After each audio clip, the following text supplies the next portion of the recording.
Je pense que justement, c'est ce qu'il fallait comprendre dans cette votation. C'est plus on met dans la voiture, dans l'élargissement des routes, bah, plus on enlève au transport public. Et je pense que cet enjeu-là, il était très clair par rapport aux trois autres votations qui me semblent un peu plus compliquées.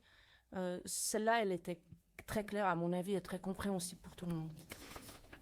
Donc pour toi, c'est vraiment cet enjeu entre transport public et voiture qui a fait la différence. Oui, oui, oui, je pense que c'est vraiment l'enjeu de cette votation. Puis bah voilà, c'est des milliards à mettre dans la route, mais c'est bah, voilà, l'argent qu'on met quelque part, on ne peut pas le mettre ailleurs. Et puis, c'est vraiment, il y a un choix à faire. C'est soit transport individuel motorisé, soit transport public ou mobilité douce, Mhm. qui vont ensemble. Mais c'est privilégier l'un ou l'autre. Mhm. Et c'est vrai que si on se penche un petit peu sur les cartes, on le voit pas tout de suite, mais c'est vrai que quand on voit, on s'attendrait sur ce genre de sujet à avoir une grosse division ville-campagne par exemple. Et si on prend le canton de Vaud typiquement, on a quand même une majorité de non dans tous les districts, que ce soit les districts plus